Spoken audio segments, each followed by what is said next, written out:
Padre, del Hijo y del Espíritu Santo. Amén. Ok, pues buenas tardes. Vamos a continuar entonces con nuestra temática. Nos vamos a concentrar ahora en la página 594, que es de hecho donde nos habíamos quedado.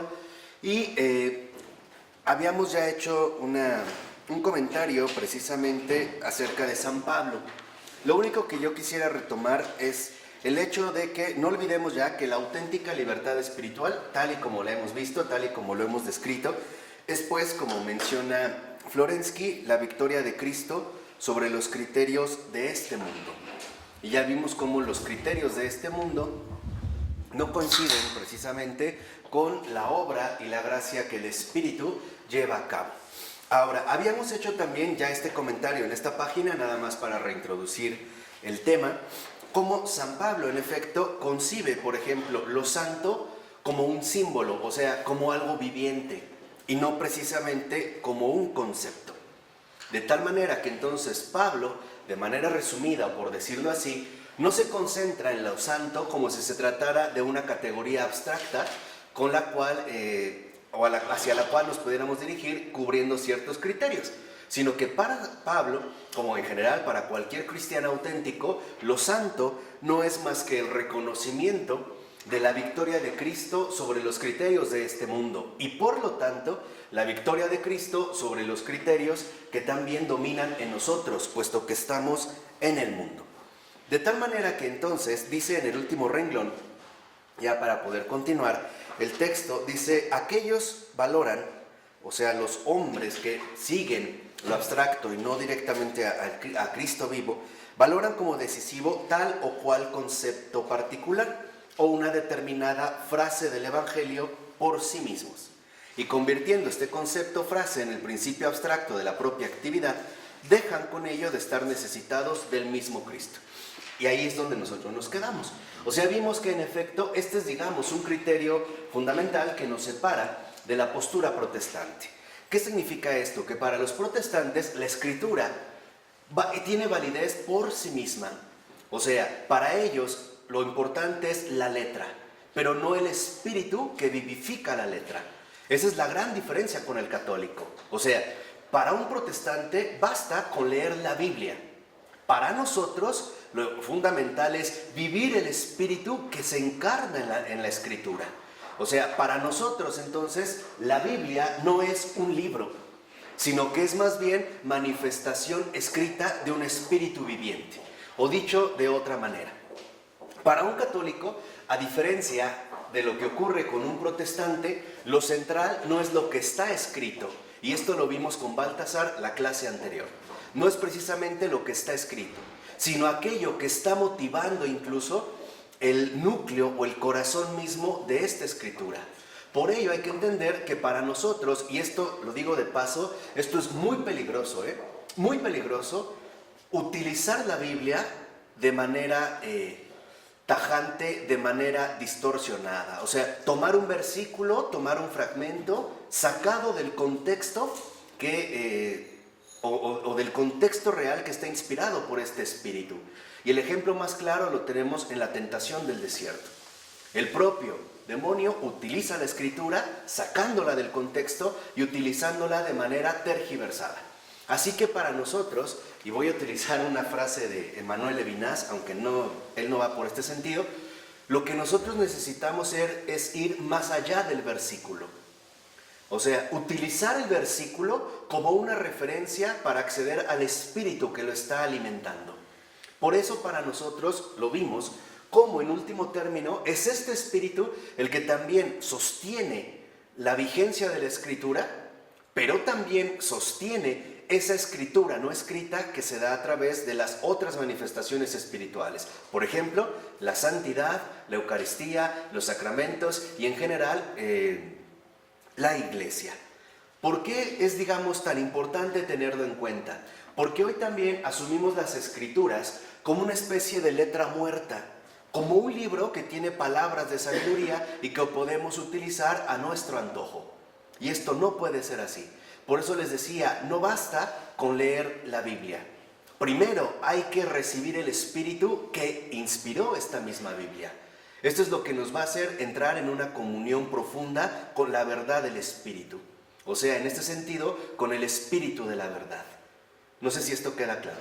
Esto es de verdad fundamental, porque hoy también para muchos de nosotros la Biblia es algo que está como desconectado de la presencia vivificante del Espíritu. Bueno, a continuación dice Florensky: no contentos con esto, o sea, con desfigurar la Escritura, en la medida en que parten de un tal concepto abstracto, tienden a dejar en la sombra o excluir en absoluto, bajo una u otra objeción, todo aquello que en el Evangelio no se deja someter de un modo meramente abstracto y lógico al principio que han hecho propio. O sea, todo lo que no concuerda con su propia lógica desfiguradora, lo excluyen. ¿Por qué? Porque consideran que no es adaptable a los criterios que ellos han utilizado. Ejemplo concreto, la desfiguración de la Escritura que se da en muchas versiones protestantes. Pasajes donde se habla directamente de María han sido suprimidos. Pasajes donde se hace referencia a un cierto aspecto del Espíritu, la vida de Jesús, han sido suprimidos o bien traducidos a mera conveniencia. Esta es, dicho sea de paso, la gran diferencia, por ejemplo, entre la traducción de Lutero, de la Biblia de latín al alemán, y la traducción de un San Jerónimo. ¿Por qué en este sentido es tan importante San Jerónimo, a pesar de su carácter fuerte, colérico? ¿Dónde está, digamos, en este sentido, la gran aportación de San Jerónimo? Que para San Jerónimo la traducción involucraba primero una comunión con el Espíritu de la verdad. Por ello vemos que el gran traductor de la Biblia, San Jerónimo, que después se utilizó como la versión oficial, es un santo. Dicho de otra manera, ¿quién es el único que verdaderamente puede traducir la Biblia? Un santo. ¿Por qué? Porque es el único que está abierto, en este sentido, a la inspiración del mismo Espíritu que sostiene esta Escritura. De tal manera que entonces vemos aquí dos tendencias contemporáneas bastante nefastas. La primera, querer traducir la Biblia de un idioma a otro recurriendo a un criterio meramente lingüístico. O sea, como si se tratara de traducir cualquier otro libro de un idioma extranjero al idioma actual y, digámoslo así, actualizándolo a nuestro lenguaje que utilizamos. Esa es una tendencia. La otra tendencia es traducir la Biblia o tratar de reducir la Biblia a nuestros propios criterios verbales. En pocas palabras, sin inspiración. Aquí es cuando nosotros daríamos entonces un paso muy diferente. Una cosa es la traducción y otra cosa es la asimilación del texto. Quien lo expresó de manera muy bella, ahorita lo estoy recordando, fue Sanaventura. ¿Qué dijo Sanaventura? Dijo que nadie crea que el estudio es suficiente sin unción. ¿A qué se refería aquí San Buenaventura con unción? La unción no es más que la comunión espiritual con el Dios vivo y verdadero. Por eso, para San Buenaventura, quedaba claro que el estudio sin inspiración, o sea, sin comunión con el Espíritu de la verdad, podía, en este caso, provocar errores bastante nefastos. Y otro de los ejemplos que lo vemos es en la propia expresión de Pablo, cuando habla, por ejemplo, del peligro de la filosofía. Si por filosofía entendemos un mero proceder siguiendo los criterios humanos. O sea, para que nosotros realmente asimilemos la Escritura y entremos en comunión con la Escritura, necesitamos estar en comunión con el Espíritu. Por eso dice, Pablo, por el contrario, no se atiene a un determinado concepto o frase del Evangelio, como algo autosuficiente, sino que escucha a través de todas las palabras y frases la única fuerza de la palabra eterna, en quien todo fue hecho. Y cita Juan, capítulo 1, versículo 13. O sea, lo importante es escuchar el eco del verbo en toda la Escritura y no quererla sacar de contexto, no utilizándola para otros fines. Dice, toda palabra puede convertirse en su contrario en la dialéctica de la experiencia espiritual. Y por eso, el apoyo formal en uno o en otro texto del Evangelio puede encontrarse siempre con el no de Pablo. Y vean, aquí es donde entra el centro. Pablo, no testimonia, no un abandono del Evangelio, sino la confianza en él como palabra de Cristo, es decir, la confianza en Cristo. Y aquí ya vemos otra dimensión importante. ¿Quién comprende la Escritura? El que ha puesto toda su confianza en Cristo. O sea, el que realmente confía en la verdad encarnada, en el Verbo hecho carne. Aquí podemos sacar dos conclusiones. Primera, el que no cree en Cristo no entiende la Escritura. Y dos, el que no confía en Cristo, entonces no puede captar el sentido que nos transmite la Escritura. Por eso dice a continuación: pero aquello en lo que Pablo confía está de un modo tan vivo ante sus ojos y le convence tanto que es inexpresable por medio de una tesis abstracta, suene como suene. Con lo dicho no se afirma, sin embargo, el amor constante de Pablo hacia Cristo y su confianza constante en él. Puede caer profundamente, puede levantarse contra él y rebelarse. Pero así como no ama a Cristo, ni confía en él cuando concuerda formalmente con las prescripciones abstractas de la moral cristiana, ni porque concuerde con ellas, del mismo modo se aparta de Cristo y se rebela contra él, no cuando traspasa las fronteras de estas prescripciones y no por el hecho de traspasarlas. Por el contrario, precisamente en la infracción de estas reglas manifiesta no raramente una conciencia de cercanía a Cristo. O sea, cuando Pablo transgrede las leyes, se refiere a que su confianza en Cristo es tan viva que se da cuenta que cuando se transgreden las leyes habituales con las que asumimos la Escritura, es porque estamos ya rebelándonos contra la limitación de precisamente entrar en contacto contra esta Escritura. O sea, para Pablo queda claro entonces que lo fundamental en la Escritura no es la medida humana de comprensión y tampoco es la medida humana de interpretación, sino más bien la potencia viva que Cristo inspira a su propio testimonio. Esta es, digamos, como la diferencia central. Por ello es, digamos, muy importante tener en cuenta aquí que lo que fomenta la Escritura siempre es una comunión viva con Cristo, y no al revés, no una negación de lo que realmente Cristo es, hace y dice. ¿Sí? ¿Por qué la confianza? La confianza porque para Pablo está claro que en la Escritura es otro modo, digámoslo así, de revelación del propio Cristo, de la palabra verdad.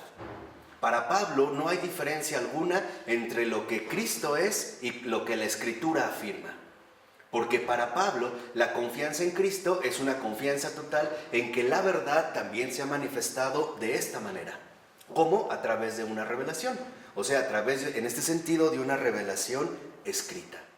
El motivo por el cual, digamos, se incurre en el error es porque ellos, más bien, la confianza no la tienen en Cristo, que les abriría siempre nuevas perspectivas, sino que la confianza está en sí mismos, en su capacidad de comprensión y de asimilación. Por eso utilizan la Escritura como una herramienta de convencimiento. O sea, la limitan a su propia capacidad de comprensión y también de utilización. Aquí es cuando vemos cómo se deriva fácilmente la Escritura en un instrumento de terrible manipulación. Te citan un versículo, el capítulo, el Antiguo Testamento, saltan al Nuevo, pero en realidad lo único que te están transmitiendo es su capacidad de composición humana.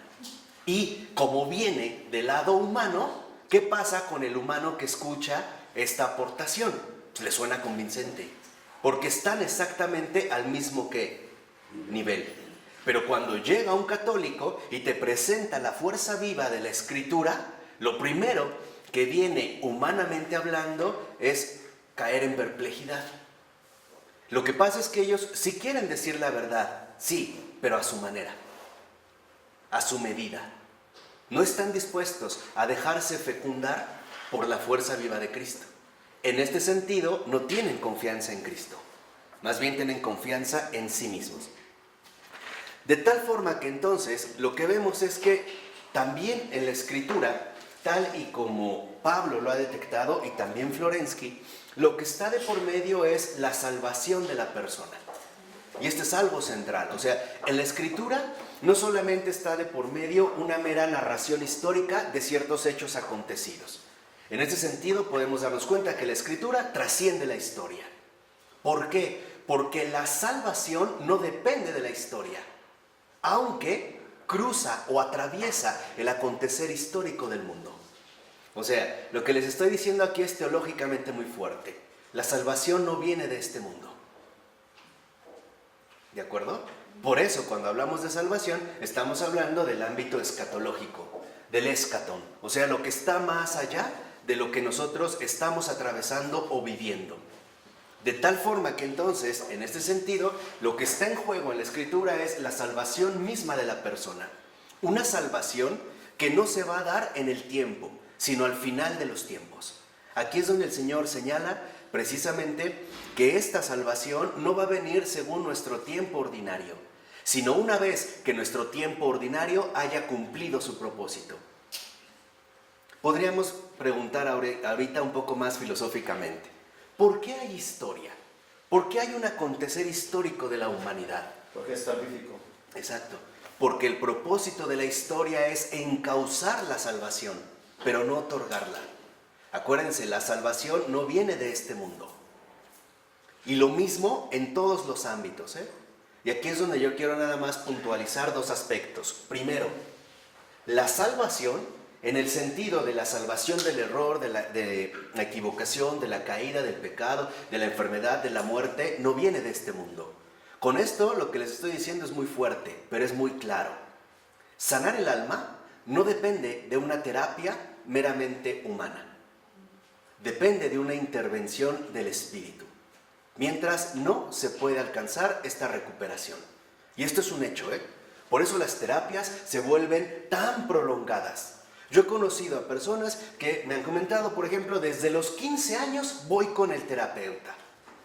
Tengo 40, 45 y como que sí, como que no, he avanzado en esto no. ¿Pero por qué? Porque están esperando la salvación, la sanación del lugar equivocado. Esta es la primera. Y la segunda, los anhelos más profundos de nuestro corazón, por ejemplo, la felicidad, el gozo, la paz y la dicha, no se encuentran en este mundo. ¿Qué les estoy diciendo? ¿Que con esto vamos a ser unos infelices, desdichados, desgraciados? No. Lo que les estoy diciendo es que podemos vivir lo sobrenatural aquí en el mundo. ¿Cómo? A través de una sanación interior, a través de una liberación, a través de una vocación, a través de una misión. Y hay misiones que en efecto vienen de lo alto y que nos acercan o nos aproximan bastante a esta dicha que no es de este mundo. Por ejemplo, una situación vocacional concreta. O sea, cuando uno está en el lugar en el que debe estar. Como trabajador, como padre de familia, etc. Otra puede ser el matrimonio, porque el matrimonio es una misión. Y cuando esa misión viene de lo alto, el matrimonio vive de criterios que no son de este mundo. Y por lo tanto también entonces el matrimonio empieza a vivir la salvación. O sea, la superación de los criterios de este ¿qué? Mundo. Hoy por eso vemos por qué proliferan los divorcios. Porque al momento de que hay un matrimonio y hay dificultades, ¿cuál es el criterio que el mundo cuenta para afrontar estas dificultades? Separarse. Me separo, salgo corriendo, salgo huyendo, esto no está funcionando. Esos son los criterios de este mundo. Los criterios que no son de este mundo en un matrimonio son: las cosas no están funcionando. Claro, porque no estamos permitiendo que Dios intervenga más directamente. Ponerse de rodillas y a orar. Esa es la gran diferencia. Y entonces vemos precisamente florecer una realidad totalmente distinta. Por eso dice Florensky que es Jesucristo, lo dice en la 596, ¿no? Dice: Jesucristo, a partir del segundo renglón, puede salvar a la persona porque Él mismo es la luz que vence a las tinieblas. En el mundo, en efecto, lo que predominan son las tinieblas. Y solo Jesucristo, que es, la luz viva y verdadera, vence estas tinieblas. Ahora, entendamos bien a qué tinieblas nos estamos refiriendo aquí. No estamos ya en las tinieblas del pecado que ya atravesamos, ¿no? A duras penas, pero las atravesamos. No, estamos en las tinieblas del error. En las tinieblas que limitan la posibilidad de ser más plenos. ya aquí en la tierra. Son estas tinieblas. Es justo el poder superar los criterios usuales que nos conducen, por ejemplo, en último término, a la muerte, a la división, a la destrucción. Y dice, o bien es el logos que vence al caos. Y esto es algo muy fuerte. Si en el mundo algo predomina, es el caos. Y esto es cierto. A veces, cada uno de nosotros incluso puede experimentar este caos cuando se da cuenta que, lo mismo que San Pablo, no hace lo que quiere, sino lo que no quiere. Ya San Pablo lo decía, ¿no? No hago lo que quiero, sino lo que no quiero. A veces me despierto muy animado, con ganas de hacer grandes hazañas, y a las 2 horas estoy por los suelos. A veces me propuse emprender algo y a los 2 días ya lo saqué. A veces me siento muy enamorado, a veces me siento muy despechado, muy alegre, muy triste. Busco una continuidad y parece que en efecto el caos viene a dominar. Entonces, ¿qué es lo que va a hacer precisamente este logos vivo, esta luz eterna? Vencer el caos. Y para vencer este caos es muy importante que nosotros nos demos cuenta de 2 cosas. Primera, el caos, las tinieblas, solo pueden ser vencidas por una intervención directa de la gracia. O sea, lo que yo les estoy diciendo aquí es algo muy concreto, aunque les suene muy raro. ¿Cómo se podrían evitar muchísimos divorcios en el mundo contemporáneo? A través de una verdadera vida de oración, a través de abrir la dimensión espiritual de cada uno de los que conforman esta pareja. Así, ¿cómo podríamos sanar muchísimas y tantísimas depresiones que hoy en día se viven? A través de reencauzar el alma a su fuente original y profunda, que es la auténtica vivencia espiritual. ¿Cómo podemos entonces eliminar el caos dejando que la luz que viene de lo alto, o sea, la intervención directa de Dios, de lo divino, penetre en el caos más profundo, a pesar de que nosotros seamos, digamos, protagonistas o colaboradores de este mismo caos? O, por resumirlo así, ¿cómo se puede mejorar la historia contemporánea? Invocando a Dios. Así. Ya hablamos de la invocación y se los digo sinceramente, no hay otra salida. Y se los digo honestamente, todos los acuerdos económicos que se están manejando a nivel mundial conllevan consecuencias mucho más destructivas que las supuestas esperanzas que nos dan de momento. Todos los esfuerzos políticos por establecer una determinada comunidad socialmente aceptable conllevan gérmenes, y grábense esta palabra y lo verán en poco tiempo, gérmenes de destrucción muy masiva. O sea, nos quieren ver la cara de idiotas, presentándonos una solución que en realidad no soluciona absolutamente nada, sino que más bien lo único a lo que conlleva es a un mayor deterioro de la de por sí ya lastimada condición humana. De verdad, véanlo, está claro, lo único que hay que poner es atención. Acuérdense lo que nos dijo Gabriel Marcel, hay que ser vigilantes, no hay que estar en vigilancia continua de lo que realmente va aconteciendo. Simple y sencillamente, en un primer momento, no nos dijeron que la globalización podía ser un fenómeno que ayudara a la humanidad finalmente a crecer y a desarrollarse de una manera más adecuada. ¿Y qué estamos viviendo ahorita? Más bien, divisiones, separaciones, conflictos. Nos dijeron que el desarrollo económico de un país era la única vía aceptable para el mejoramiento de la sociedad. La verdad es que la sociedad empeoró. La sociedad enfermó. ¿Quieren el ejemplo más concreto? Ahí tienen a Europa. Un país que tiene riqueza, mucha, pero solo tiene eso. Es lo único que tiene. No tiene absolutamente ya nada más. Y empezamos a ver cómo se va deteriorando desde el fondo, precisamente desde el centro. Y esto es algo precisamente en lo que tenemos también que estar nosotros muy alerta, en no dejarnos llevar por las falsas soluciones. en no dejarnos llevar por estas propuestas que en último término conllevan consecuencias más graves de lo que nosotros podríamos pensar en un primer momento. Piensen en toda la manipulación genética, incluso la alteración genética de los alimentos. Se está destruyendo el organismo viviente, pero utilizan falsas excusas. Por ejemplo, es que ya no hay alimentos. Alimentos hay, y muchísimo alimento. Pero lo que no nos dicen es todo lo que se desperdicia. Eso sí. ¿Pero por qué se desperdicia? Porque el desperdicio está aliado del consumo. Mientras la gente más desperdicie, finalmente más va a ¿qué? A consumir. Piensen, ¿no es este el criterio económico o el resorte que impulsa el que los productos, todos los productos, hasta el agua, tengan fecha de caducidad? ¿Qué de verdad no se dan cuenta? O sea, de lo que hoy está aconteciendo así en nuestras plenas narices, pero seguimos como dormidos, ¿no? Bueno, dice en la 596, al iniciar el apartado 2, en esta cita, dice Florensky: yo puedo pecar y al mismo tiempo ser un hombre perteneciente a una cultura espiritual determinada, o sea, la eclesial.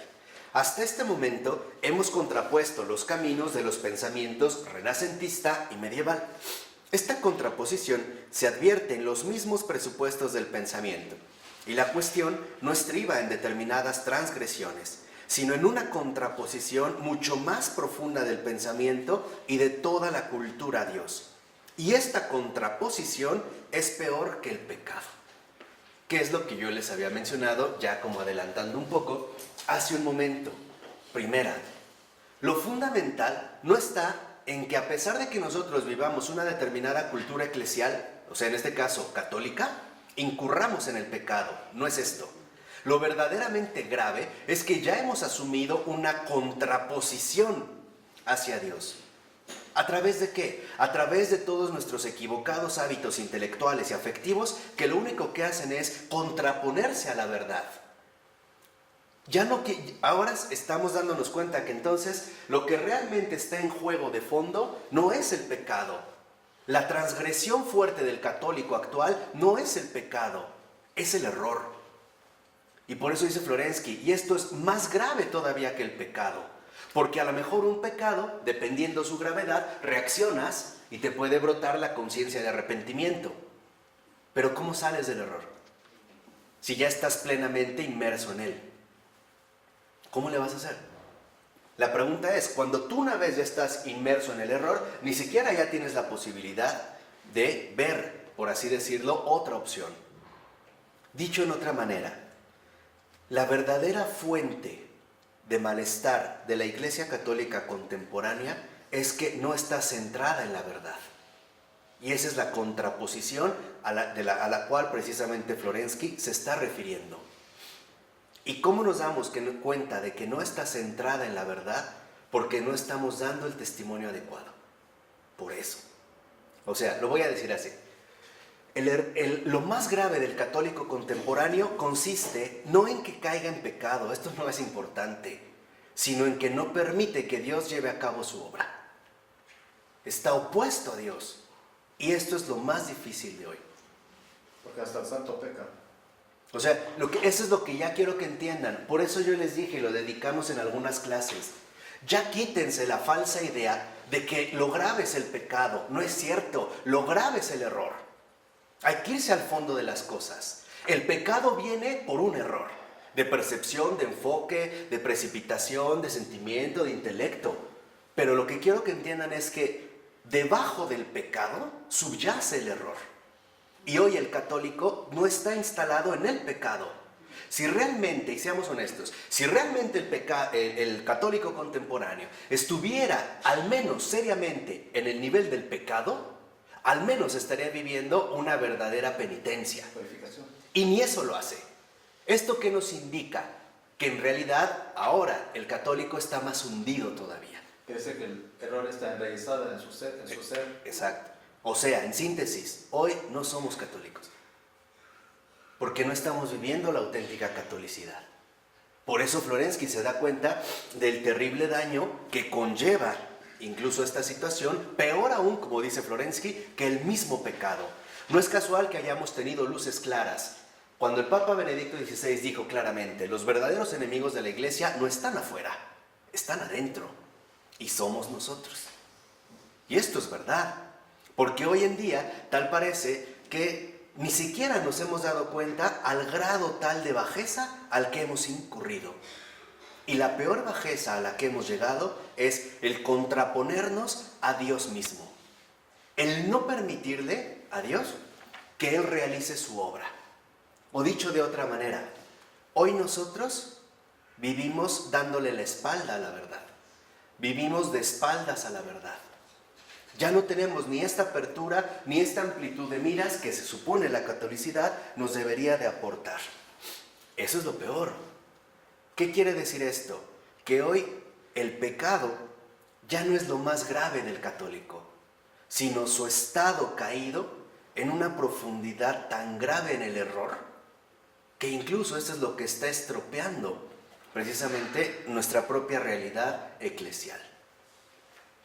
Si ustedes le preguntan a una persona ¿por qué dejó de ser católica? La respuesta es muy sencilla: por otro católico. Por eso fue. Y no crean que siempre fue un sacerdote, ¿eh? Los primeros, los padres. Segundos, los sacerdotes. Terceros, toda la bola de pseudocatólicos que se van a meter a una celebración litúrgica, pero que en realidad viven claramente opuestos a la verdad que según promueven. Por eso aquí lo que hemos intentado es fomentar de nuevo esta comunión con la verdad, porque este es el estado deplorable en el cual nos encontramos hoy en día. Ya ni siquiera es el pecado lo más grave.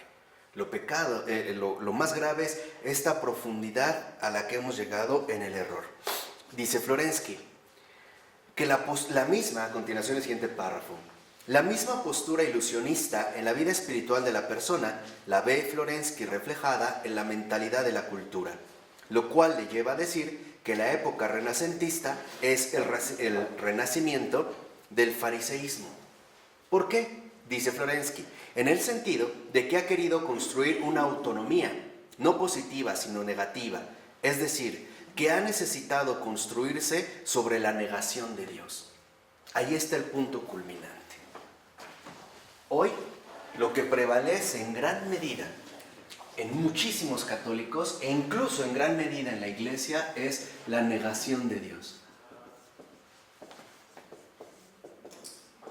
Pero es una negación de Dios de fondo, no es de palabra, no es verbal, no es de actitud, es de fondo. La negación de Dios que conlleva o nos conduce finalmente a no comulgar con Él, a no vivir realmente una comunión profunda y viva, edificante, espiritual con Él, sino más bien ahora a eclipsar cada vez más su presencia con nuestras propias imposiciones. Hoy nada más les voy a dar un ejemplo muy concreto. La mayoría de nosotros tiene su propio criterio con respecto a lo que es la Iglesia y Cristo. Y vienen las divisiones ad intra, o sea, al interior. No, es que estás equivocado. No, es que tú estás mal. No, es que esto, es que el otro. O sea, en pocas palabras, ¿qué es lo que ha causado tanto conflicto en el ámbito eclesial contemporáneo? Que hemos desechado el fundamento principal. Hoy no estamos cimentados sobre la verdad. Estamos cimentados más bien sobre el error. Yo nada más les comento un aspecto. No es casual que la Edad Media haya sido, y siga siendo hasta ahorita, la etapa histórica más larga de la historia humana. Más de 1000 años. Ninguna otra época ha tenido tal duración, menos la contemporánea.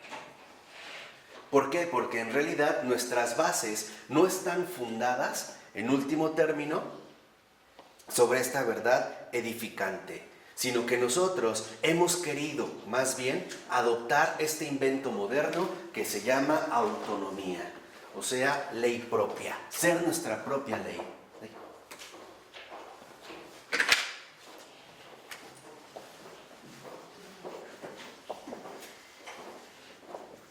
Ser nuestra propia ley. hoy simplemente escucha esta cuestión tan ridícula. Pues, ¿yo para qué me confieso? Sí soy católico, pero ese es peor que yo, o Dios sabe mis pecados. Entre él y yo tenemos algo así como una especie de vía telefónica VIP, ¿no? Nos comunicamos rápido, él sabe lo mío. Entonces yo decido qué hacer y qué no hacer. Yo decido cómo ahora las cosas se van a llevar a cabo. Si la iglesia propone algo, mi postura es no. Si la iglesia dice sí, ahora mi postura es la contraria. No. Si la iglesia dice no, mi postura es que sí. No es que Dios me entiende, es que Dios sabe, es que, o sea, en realidad lo único que estamos haciendo es ocultar nuestra verdadera y profunda negación de Dios, de fondo. O sea, hoy, y esta es la gravedad, hoy estamos ya inmersos en un profundo error ontológico. Por eso estamos estudiando a Florensky. ¿Por qué ontológico? ¿Por qué ontológico? Porque ya proviene de nuestro ser más profundo. Ya no es un error moral. Ya no es un error de la mera realidad empírica. O sea, de las equivocaciones, del caer en pecado, las debilidades humanas. Ya estamos más hundidos. El único propósito de este curso es llevar a cabo una verdadera reestructuración metafísica de nuestro ser. ¿Cómo? A través de la verdad. ¿Para qué? Para ser cristiano. Por eso, si ustedes lo ven, lo fundamental es ser cristiano. ¿O han oído ustedes hablar de un hacer cristiano? ¿Han oído hablar de un hacer? No. ¿Han oído hablar de un decir cristiano?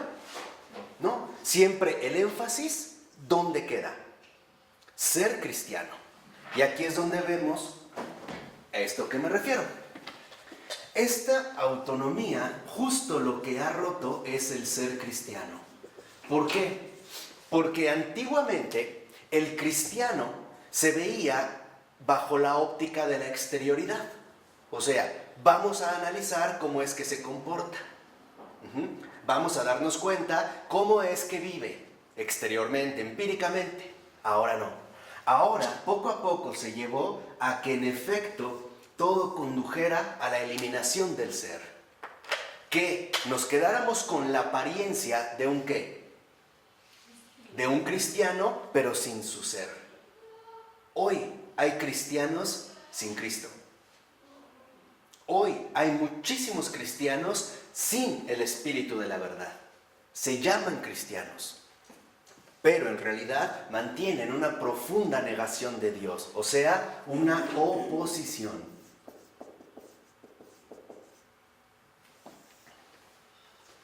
Esta oposición lleva entonces a que esta persona afirme algo contundente, no él, sino yo. ¿Desde la ley corporal o desde la ley moral rechazan a Dios esos cristianos? No, ya no es ni la corporal ni la moral, ya es desde la negación ontológica. Se niegan a hacer lo que están llamados a hacer. Ya ahora, al haberse negado en el ser, se conforman con un piadoso hacer, o bien con un piadoso o pseudo piadoso obrar. Si ustedes leen la introducción a la vida devota de San Francisco de Sales, verán que ahí San Francisco de Sales también lo que nos está recordando es que la verdadera devoción no es otra más que recuperar el ser del cual brota lo que, lo cristiano, y no al revés, no aparentar un cristianismo que en realidad carece de este ser. Porque ¿cuál es el ser del cristiano? Es la verdad viva. Es en este sentido el verbo encarnado. Por eso, otro Cristo. Por eso estamos viendo ahorita, y por eso es tan fundamental, que nos demos cuenta a qué nivel tan profundo y tan peligroso se encuentra la situación católica actual. Hacia ahí es precisamente hacia donde se dirige. Si ustedes lo ven, el Papa Francisco hoy en día no está poniendo el énfasis en esto, en lo que nosotros hemos pensado que es un cristiano. Más bien, él está poniendo de nuevo a la luz el puro ¿qué? Ser, sin necesidad de que se vea ligado a lo que. Por eso les espantó que cuando fue electo Papa no se pusiera esta cuestión, esta como toga roja, o la cuestión ornamental. ¿Eso qué era? ¿Un error? No, era mostrarnos que antes, escucha, antes de plantarte como cristiano, primero lo que tienes que reflejar o manifestar es el ser cristiano. Y eso es lo que él está haciendo ahora.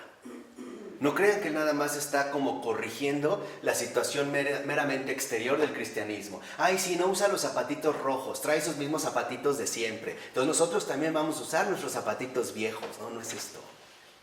Eso es no ver lo esencial. O sea, es darnos cuenta, en pocas palabras, que hoy el cristiano, en general, corre una grave tentación. ¿Cuál es la grave tentación para el cristiano contemporáneo? La superficialidad.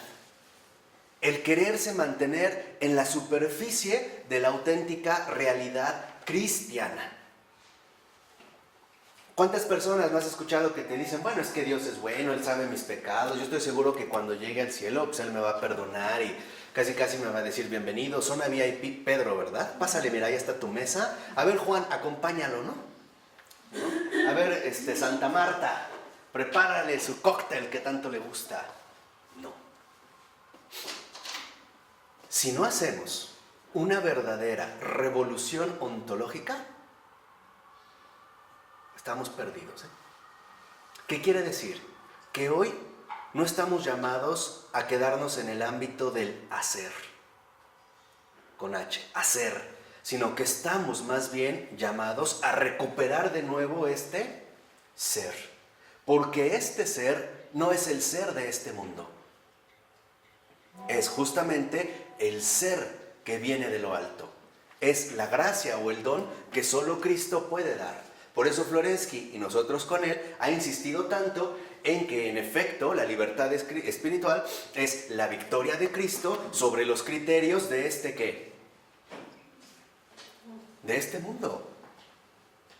Hoy lo más triste es que hay cristianos sin ser y se han quedado en mero cristianismo. C.S. Lewis, escritor converso, como del alto, de la High Church de Inglaterra, él escribió un libro que se llama así, Mero Cristianismo. Y en efecto, eso es lo que tal parece hemos llegado. Hoy tal parece que el cristiano se ha quedado con un mero cristianismo que únicamente ha puesto la atención en el hacer y por lo tanto en la exterioridad superficial.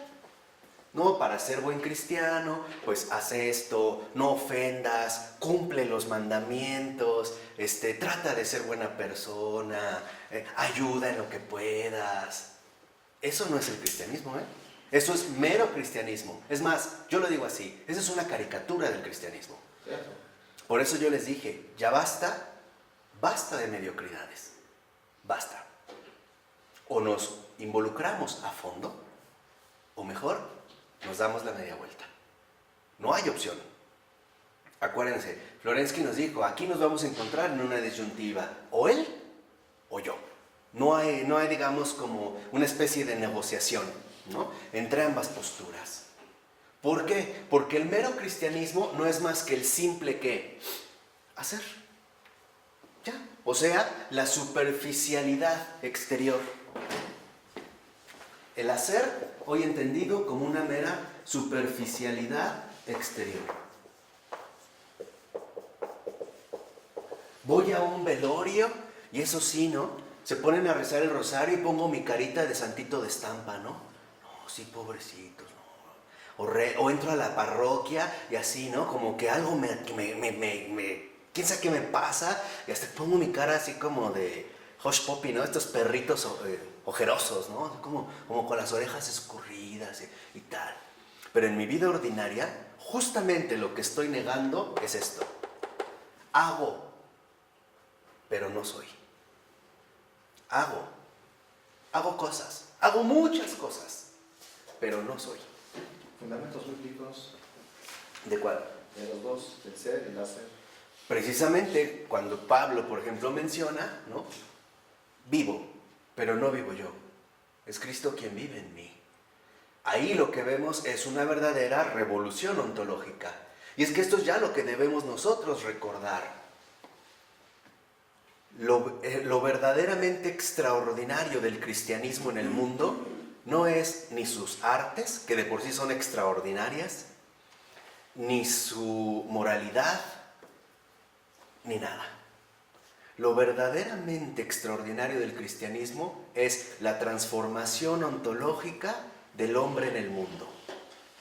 Esto es lo que Heidegger se negó a aceptar, este apóstata. Sí, es un apóstata, Heidegger es un apóstata. Él estaba llamado literalmente a seguir este camino. No quiso, quién sabe. Pero lo verdaderamente importante del cristianismo es que vino a traer una verdadera revolución ontológica en el hombre que vive en el mundo. O sea, nos mostró un ser totalmente ¿qué? Nuevo. Los apóstoles, por ejemplo, lo mismo que su maestro, no impresionaban a la gente por lo que hacían o por lo que decían. Más bien le impresionaban lo que eran, o sea, lo que manifestaban desde dentro, su auténtico ¿qué? Ser.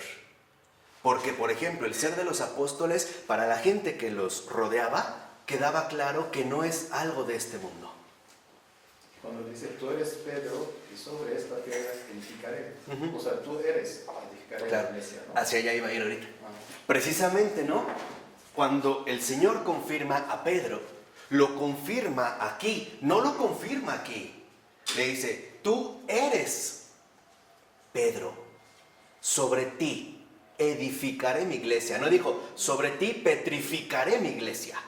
O sea, con estructuras rígidas, sólidas como una piedra. No, lo que es inamovible, lo que es duro como una roca, es el fundamento. O sea, ¿el qué? El ser, no el hacer. Por eso es que el hacer, en último término, depende del ser. Lo que está llamado a recuperar en esta oposición es superar este no ser fiel a Dios. No ser, y aquí está la negación. La negación en principio. Hoy, la verdad, ¿con quién? En gran medida, preferimos quedar bien. ¿Con el mundo o con Dios? ¿Con los hombres o con Dios?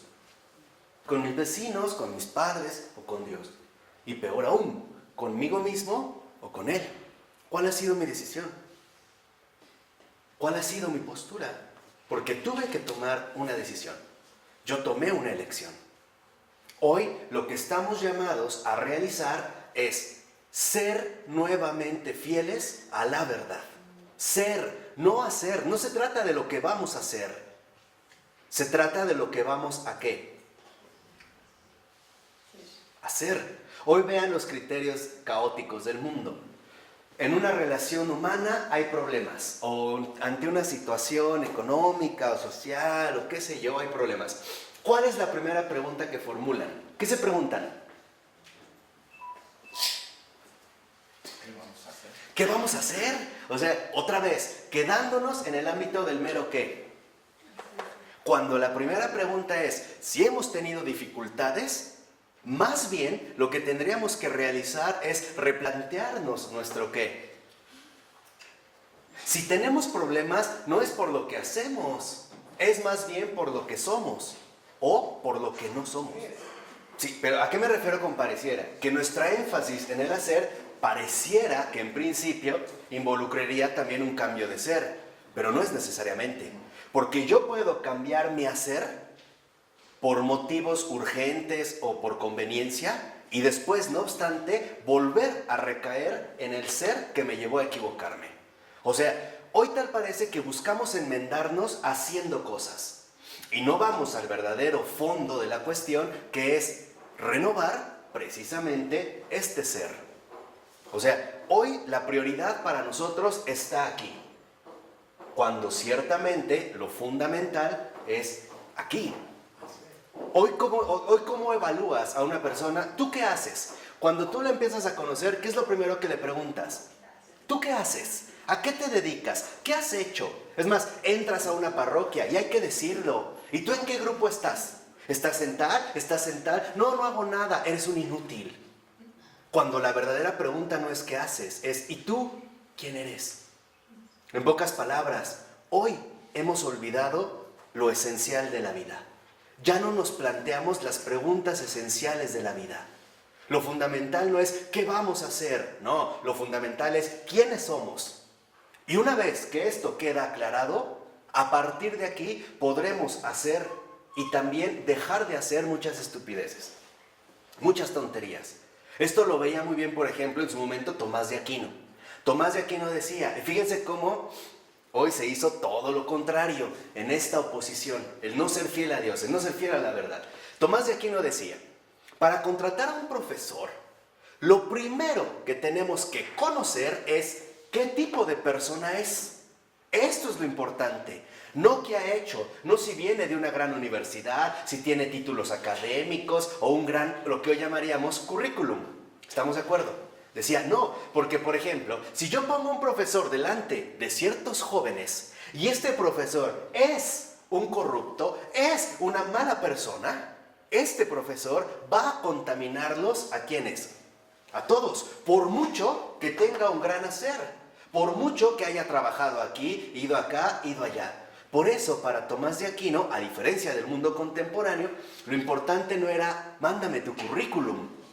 A Santo Tomás, lo mismo que a cualquier persona normal, cristianamente normal, lo importante no es qué haces o qué has hecho, sino, escucha, ¿quién eres? ¿Qué has sido? ¿Y qué te falta todavía por ser? Y las obras no dicen quién es la persona. Sí, claro. Ahí voy. Pero esto es lo primero. Esta es la base. ¿Por qué? Porque nuestra identidad no se queda meramente en una situación externa de un hacer. Nuestra identidad no es más que una, vamos a decirlo así, conformación gradual de todo mi ser. Mi identidad tiene que ver más con el espacio que con el tiempo, ¿eh? ¿Por qué? Porque mi identidad se logra conjugar a partir de darme cuenta en qué lugar me he encontrado a lo largo de mi vida. ¿De dónde vengo? ¿En qué lugar? O sea, ¿qué lugares he ocupado a lo largo de mi vida? Y por lo tanto, ¿en qué lugar o situación me encuentro en este momento? Pero no llega ahí mi identidad. También tiene una proyección hacia el futuro. ¿Qué estoy dispuesto a hacer más adelante? O bien, ¿qué me toca, por ejemplo, cambiar aquí o mejorar aquí? Cuando esto está planteado, entonces esto brota por sí solo, de manera coherente. Por eso lo que les decía es que hoy nuestro criterio tiende siempre más hacia la cuestión exterior. Un ejemplo, mamá, me voy a casar. Ah, sí, ¿y tiene trabajo? ¿Tiene casa? ¿Tiene coche? ¿Tiene dinero? ¿Qué hace? ¿Qué es eso? Lo primero es, ¿qué tipo de persona es? ¿O no? Y hoy, justo por esa superficialidad, nosotros mismos exponemos a las personas a las fauces del león. Y eso es lo que hoy ocurre. Ustedes nada más plantéense algo. ¿Cuáles son tus criterios actuales para evaluar la vida? ¿Cómo la evalúas? Con el dinero. ¿De verdad lo vas a evaluar con lo que has hecho o con lo que has sido? El Señor te puede decir, mira todo lo que has hecho, pero no ha sido por mí, no ha sido desde mi ser. Tú no eres como yo. Has hecho mucho, pero para ti. Tú no eres como yo. Aquí es donde se recupera precisamente la semejanza. O sea, yéndonos a la base fundamental. Por eso lo fundamental es ser nuevas criaturas. Esta es la gran novedad. Que nosotros cada vez alcancemos este ser que no es de este mundo. Y que por lo tanto el hacer que de aquí brota, ¿qué? Pues tampoco. O díganme si es tan normal para nosotros, al que te pegue en la mejilla izquierda, ponle la derecha. ¿Qué tipo de persona hay que ser para hacer eso?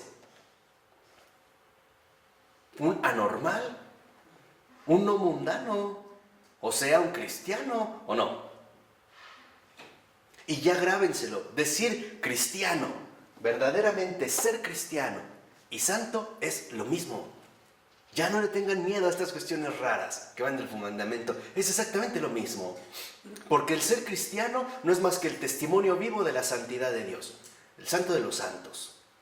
Es esto, recuperar nuevamente la familiaridad con la santidad. La secta cristiana lo primero que niega es la santidad. De antemano, o sea, desde ahí vemos cómo los criterios precisamente son fundamentales. El amor, por ejemplo, no se mide por lo que hacemos. El amor se mide por lo que somos. A veces en el amor, por ser sinceros, dejamos de hacer muchas cosas, ¿o no? Ahí se ve, o sea, digámoslo así, como el esquema fundamental hacia el cual nosotros estamos en este sentido dirigidos. Por eso dice a continuación, en este tercer renglón de la 597, dice, como fenómeno concomitante a la negación de Dios, o sea, como un fenómeno cercano, el hombre se encierra en su magnanimidad titánica, pero pierde, expulsando de sí la conciencia del pecado, la misma posibilidad de concebir la santidad. O sea, ¿a qué nos ha llevado esta oposición? A no recibir la santidad.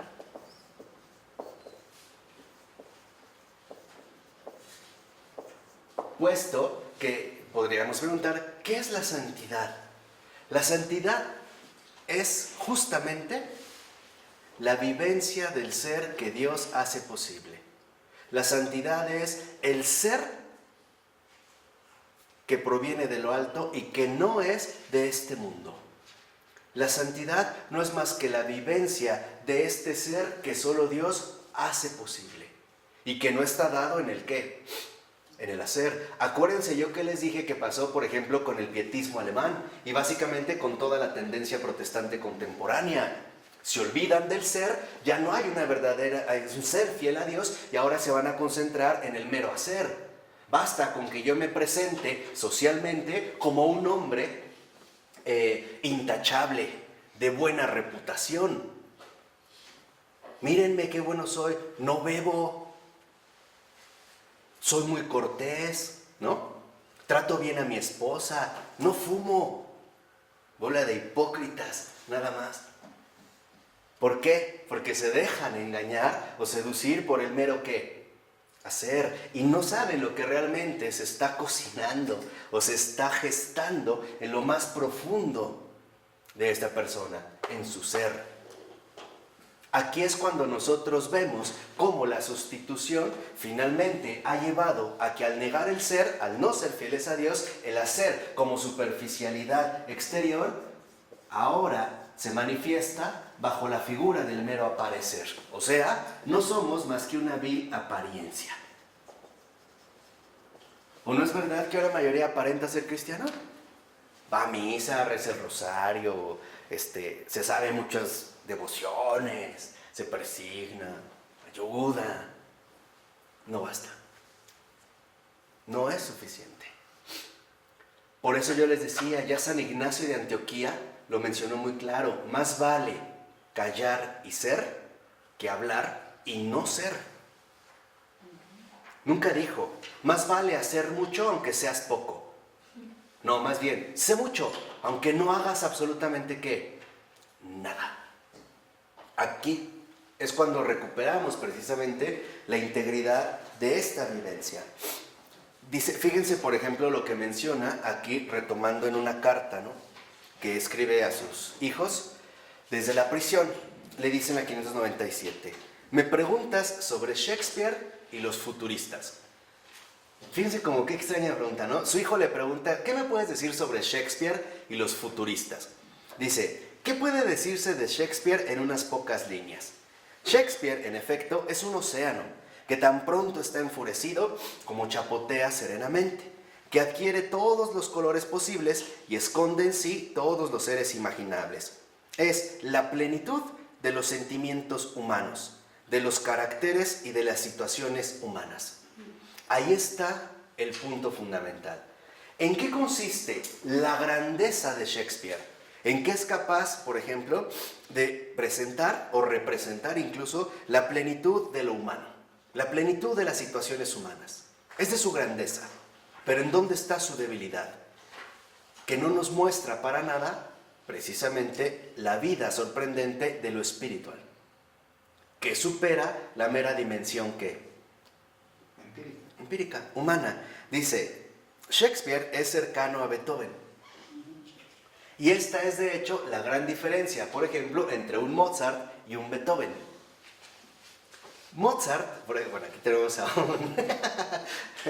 un gran melómano, ¿no? Pero si uno escucha realmente a Beethoven, uno puede asimilar fácilmente, digamos, su expresión musical, porque en efecto nos hace recorrer toda la afectividad, la emocionalidad humana, en todos sus matices. Pero Mozart no. Por ejemplo, con Mozart, si uno escucha, vamos a suponer el Requiem, hay momentos en los que uno se siente incómodo, porque ya no se adaptan a lo meramente humano. Ya Mozart está escuchando otra cosa. O sea, ya Mozart está, digamos, percibiendo lo no humano. Por eso dice que en realidad también Beethoven, en este sentido, debido a su fuerza, abraza el entero mundo de las posibilidades humanas, todos los matices del sentimiento. Pero sobre este océano enfurecido no aletea aquel rayo de luz que es tan evidente en la tragedia antigua. Aquí hay mucha magnanimidad, pero falta la santidad, como forma de verlo todo. ¿Qué quiere decir en este sentido? Que entonces la santidad es una forma de verlo todo. No solo es un hacer, sino es un ser. Es una forma de verlo y de contemplarlo todo. ¿Cuál es la manera en que la santidad ve las cosas? No es otra más que la contemplación de la fe. ¿Y qué contempla la fe? Lo invisible. Lo que para el mundo pasa completamente ¿qué? Desapercibido. O sea, ni siquiera alcanza a poner ahí, digamos, como un punto central. Por eso dice a continuación, presta atención. Voluntad hay hasta el máximo, en abundancia, pero no obstante, esta voluntad soporta la vida de un modo pasivo, como algo dado desde el exterior y no se propone la tarea de transfigurarla e iluminarla. ¿Qué quiere decir? Que, por ejemplo, Shakespeare, lo mismo que Beethoven, nos describen en todos sus posibles matices la realidad humana. Pero no hay una señal que nos invite a su transfiguración, que es lo que en Mozart, por ejemplo, sí ocurre, a su iluminación. Entonces, ¿qué sucede aquí? Que precisamente esta apariencia lo que hace en último término es eliminar la transfiguración del mundo.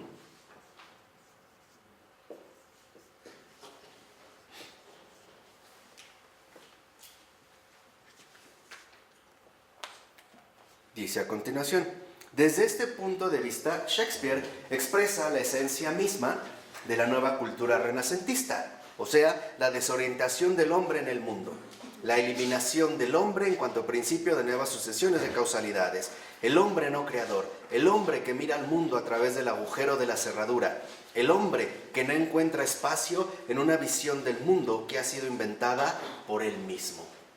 O sea, Shakespeare, por ejemplo, y lo mismo en el caso de Beethoven, en la lectura que hace Florensky, no es más que el mundo humano, que el mismo hombre inventa y es capaz en este sentido de asimilar. ¿Por qué a veces, por ejemplo, y más hoy en día para nuestra sensibilidad contemporánea, los auténticos cantos gregorianos, por qué nos resultan tan difíciles de asimilar?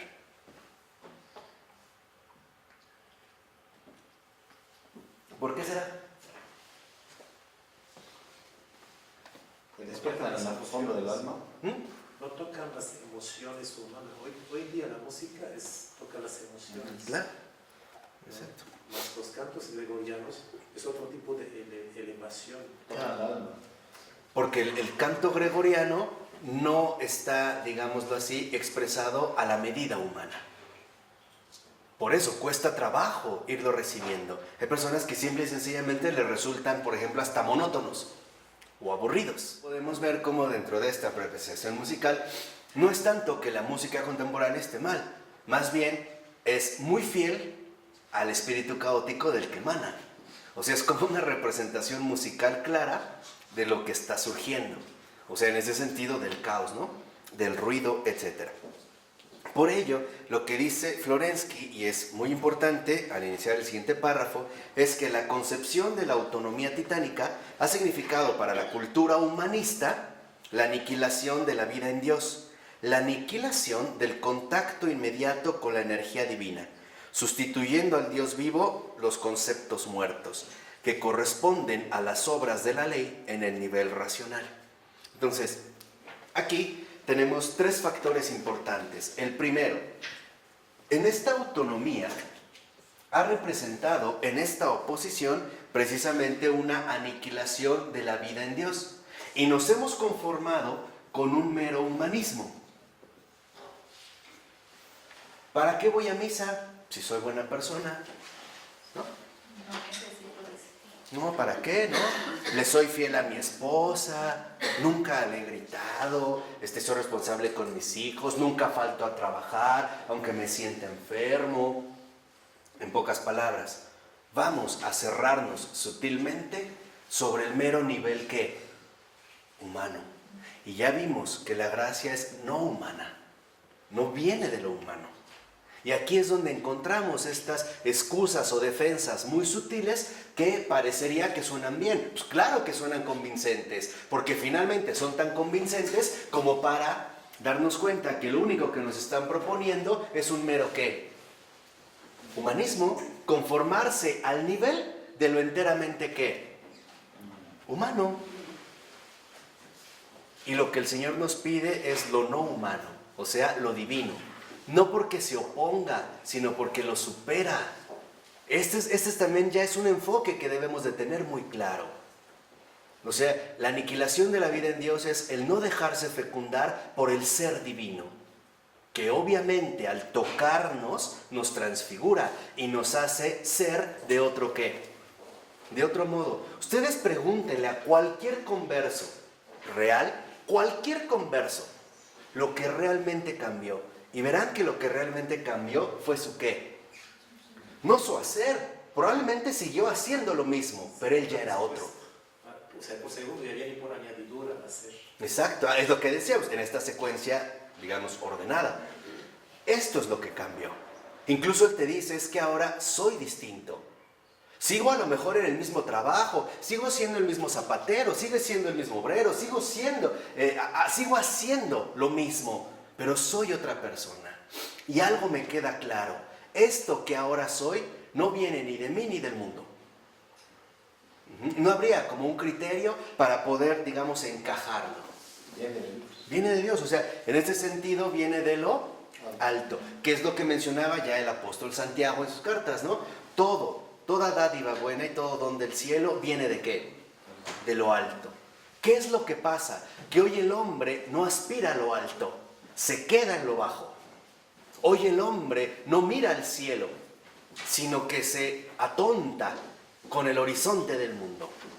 Por eso les decía, la cultura no va a sanar mientras no haya una auténtica y profunda invocación de Dios, como tal.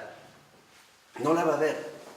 Podrá haber maquillajes y lo único que va a ocurrir es que la cuestión no solamente va a empeorar cada vez más. Entonces, hay humanismo, sí, pero también no solo hay oposición, también hay sustitución. ¿Qué sustituimos? La santidad, la gracia, por lo que nosotros ahora adoptamos. A tal grado hemos llegado con esta sustitución y con este humanismo que ya hasta se presentan síntomas de absoluta demencia, como el hecho de que para mejorar una pareja, una relación, pues vayamos a un bar swinger, ¿no? Vamos a intercambiar parejas para salir de la monotonía, ¿no? Vamos a sustituir, a ver si esto funciona. Yo creo que sí, ¿eh? No, porque es bien importante. Humanamente la diversidad es fundamental, ¿eh? O sea, ya desde ahí vemos estos argumentos equivocados. ¿Por qué hoy vivimos? Les decía, lo peor de todo y lo que a mí me da más coraje es que el mundo actual no es malo, es ridículo.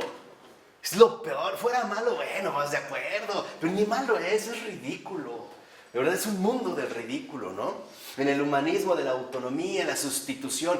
No, mira, es que si en tu matrimonio, en tu pareja se llevan bien sexualmente, ya lo tienes todo solucionado, ¿eh? Todo se arregla en la cama.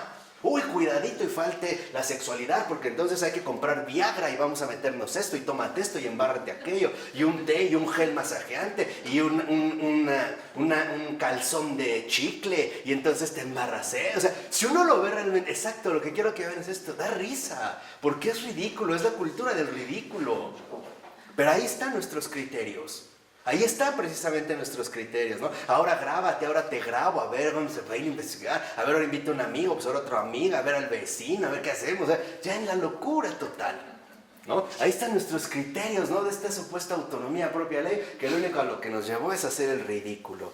Y otra, precisamente, es el humanismo, una sustitución y finalmente también una rebajación. Sé que esta palabra no es usual en castellano, pero la quiero emplear para que vean cómo se trata de una acción. Hay una rebajación, o sea, rebajamos las cosas a su nivel más nefasto. En lugar de hacer crecer, digamos, la plenitud de lo humano, siquiera de lo humano, tal parece que llegamos finalmente a la cuestión extrema de lo inhumano. Ya ni siquiera es lo humano bajo, es lo inhumano, lo bestial, ¿no? Por ejemplo, las relaciones humanas son muy complicadas, pero como me dijeron que es la sexualidad lo primero en el hombre, pero como no tengo una pareja estable, pues entonces voy a tener un objeto con el cual masturbarme. ¿Para qué necesito una pareja? Y si tiene pilas, mejor. Sí, tú ves, o sea, empieza a ver esto, ¿no? Y ahí hay una blasfemia, y por eso la voy a decir abiertamente. A estos objetos, dildos, como se les llama, a veces les dicen un consolador. ¿Sí la han oído? Bueno, eso es muy grave, porque el único consolador es el Espíritu Santo. Aguas con eso. Jamás volver a repetir esa palabra para ese tipo de ridiculeces.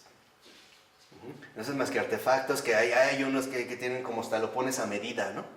Como con una regla lo pones, si quieres movimiento, temperatura, color, sabor, aroma, un montón de cosas ridículas. Y esto es precisamente el resultado claro de esta negación de Dios, que de fondo no está más que sostenida en esta supuesta autonomía o propia ley, disfrazada o justificada en un humanismo que nos lleva a una sustitución y que por lo tanto nos lleva a una rebajación, o sea, a un hundimiento, o sea, finalmente a una bajeza inmensa. En pocas palabras, cuando se pierde el ser, todo esto no constituye más que una verdadera irrealidad. Es lo feo. Claro. Eso es lo feo. Porque las cosas no son así. Y luego estamos preguntando por qué me siento tan triste, por qué me siento tan vacío, por qué me siento incompleto, por qué me deprimo, por qué subo de peso, por qué bajo de peso, por qué tengo ataques de pánico, por qué entro en ataques de angustia, por qué me echan las malas vibras, por qué me duelen las piernas, por qué tengo migrañas, etcétera, etcétera, por qué la gente me tiene envidia. Ya es una irrealidad total. Hoy de verdad vivimos una auténtica irrealidad. Y ya es de una manera, digámoslo así, ya cínica, descarada, ¿no? En todo lo que realmente realizamos. En lo que parece que domina precisamente nuestra cultura. Hoy vivimos una cultura de la irrealidad. En todo lo que vemos, ¿no? Estas mujeres, las cover girls, ¿no? Que te presentan en una revista. Y que yo estoy convencido de que si un hombre ve esta revista y realmente dice, así es la mujer que quiero, al caminar una calle en la ciudad se va a deprimir. Va a acabar tristísimo porque esa mujer no existe. No la hay. Y cuando llegue a su casa, lo único que va a hacer en su estupidez, en su realidad, es desprestigiar y humillar a su esposa. Decirle realmente, a partir de esa enfermedad, ¿no? Reclamarle, pisarla, estás fea, estás gorda, estás vieja, estás Pero en realidad esto no es más que resultado de la realidad de la que está viviendo. O sea, en pocas palabras, en su oposición o negación, ¿a quién? ¿No es esto peor que el pecado? Sí. Esto es justamente de lo que nos está hablando Florensky. Les voy a preguntar, ¿no es esto realmente algo muchísimo peor que el pecado? Es la muerte. Claro, o sea, esta realidad que nos lleva finalmente a caer en una ceguera total ante el error, en el cual muchísimos entran. Aquí vemos por qué el Señor nos dijo, ¿no? El camino conduce al cielo es que angosto, pero el que conduce al infierno es que anchísimo. Aquí está. ¿Cuántos no viven en esta realidad, en esta anchura irreal, donde muchos también van cayendo? Desde la elección, por ejemplo, en la cual hoy en día se somete a la juventud. Si la muchachita no cumple con un cierto estatus corporal, fracasa. Si el muchacho no cumple con un cierto estatus social, fracasa. Si tengo las orejas así, mal. Si las tengo así, mal. Si mi nariz está así, mal. Si está así, mal. Si tengo una llanta, mal. Si tengo panza, mal. Si no tengo panza, mal. Si soy china, aláciate. Si eres lacia, enchínate. Si tienes los ojos cafés, ponte los verdes. Los tienes verdes, azules. Mi cabello oscuro, morado. O sea, el hecho de contemplar en esta realidad, siempre, hoy es curioso, como uno de los síntomas de esta realidad, de esta enfermedad espiritual, es que tenemos la clara convicción de que somos imperfectos, de que algo tenemos mal. Las rodillas chuecas, una pierna más larga, ay mira qué manos, mira qué uñas, mira qué bocota, ay mira mi nariz, mira qué ojitos, mira qué ojotes, mira no tengo cejas, mira cuántas cejas. O sea, el hecho de siempre estar subyugados precisamente por el látigo de la falsedad. En una palabra, esta realidad proviene precisamente de que no estamos buscando el ser según la verdad, sino que nos conformamos con el hacer que embona bien con esta misma ¿qué? Te voy a poner un ejemplo bastante nefasto y estúpido. Ay, mira, si vas a hacer tus cosas, pues por allá, donde yo no te vea. ¿Qué es eso? ¿No es una estupidez? O sea, sigue siendo la mierda que eres, pero yo no te vea. O sea, que yo no me dé cuenta de tu ¿qué? Ojos que no ven, corazón que no siente. No siente, pero sí presiente. No seamos, ya salgan de este, de verdad. No es posible que sigamos así. Ya no, ya basta de esta mediocridad, de esta realidad. Es una burla en todos los ámbitos, es una burla en todos los sentidos. ¿Cómo puedes decir algo así? Donde yo no te vea. Ah, cuidadito y me enteré. ¿Qué es eso? O sea, me enteré de lo que hiciste. No me lo hagas saber. Sigue siendo lo que eres, basura. No. Por eso hoy lo que tenemos que promover, por ejemplo, en los jóvenes y en general en todas las almas, no es lo que van a ser, sino lo que ya son y lo que aún les falta por ser. Yo les dije una vez, somos, pero aún no hemos llegado a ser. Somos algo, pero aún no hemos llegado a ¿qué? A ser. El cristiano es la conquista del ser, que recibe, porque no es un mérito propio donde nos esforzamos por cambiar, es simplemente el no tener miedo, en último término, a recibir esta enorme bendición que es el ser nuevo, a estar dispuestos a salir de esta profunda ¿qué? Realidad. Hoy este es el modo en el cual el mal espíritu se burla del mundo entero. Al hacer un montón de estupideces y tonterías como no imaginamos. Yo ahorita nada les puse unos ejemplos, ¿no? Pero si tú lo empiezas a ver, te vas a dar cuenta que entonces tu amargura se va a cambiar, porque cada vez que andes por el mundo, no te vas a dejar de reír al ver la estupidez a la que conduce esta realidad y a la cual también nosotros a veces nos dejamos como arrastrar finalmente de manera fácil, ¿no? Por eso es que es tan importante que nosotros recuperemos la auténtica libertad espiritual. O sea, el aceptar ser salvados del error. El aceptar ser rescatados de esta irrealidad. Porque nosotros no fuimos hechos para esto.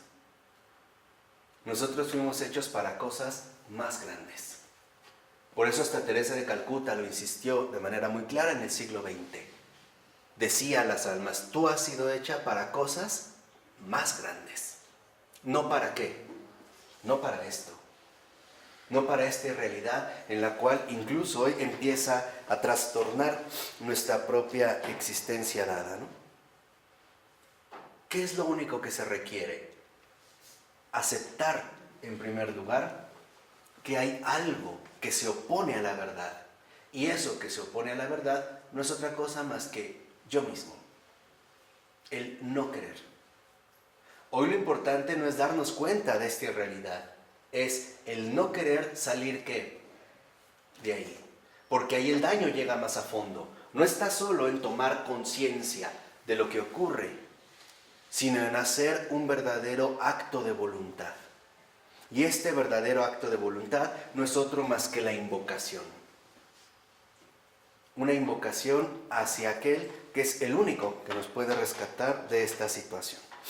Dice en la 600, dice Florensky en la cita de esta página: Dios es aquella hipótesis que hay que reducir gradualmente y sin la cual en el límite hay que construir la cosmovisión. ¿Qué significa en concreto liberarse de Dios en la concepción del mundo?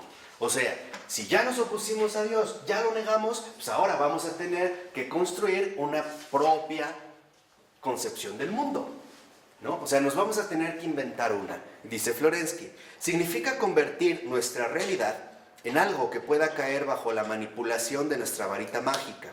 Hacer de esta realidad, en primer lugar, algo irreal.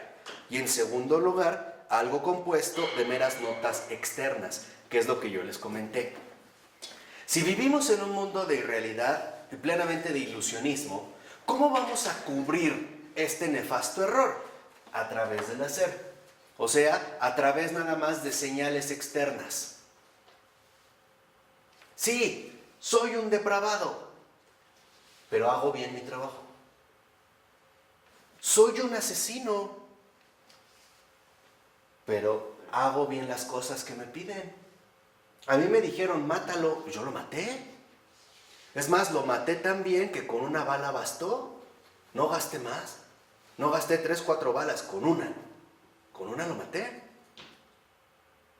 Soy un asesino. Ah, pero hago cosas, ¿no? No lo maté porque era malo. Claro. O sea, finalmente, para cubrir esta falsedad, nos vamos a autoengañar con el propio hacer, o sea, con una supuesta exterioridad. ¿Por qué se tiene que cubrir? ¿Por qué se tiene que cubrir? Porque si no se cubre, el propio hombre se da cuenta de la falsedad en la que está incurriendo. Y entonces reaccionaría. Es la manera de maquillar o enmascarar esta propia realidad. Es parte, digamos, de la técnica para distraer la realidad en la que está. Y esto siempre funciona así. Por ejemplo, el mal espíritu tiene básicamente 2 tácticas muy concretas. La primera es invitarte a caer en el error y por lo tanto a pecar. Insiste, insiste, insiste, insiste. Cuando una persona cae, como que lo lleva a que caiga otro poquito, pero después ya no le insiste. Ya cayó. ¿Por qué ya no le insiste? Porque si esta persona se hundiera más en el pecado, va a llegar un momento en el que ¿qué? No lo soporta. Y reacciona. Esa es una. La otra técnica es justo la opuesta.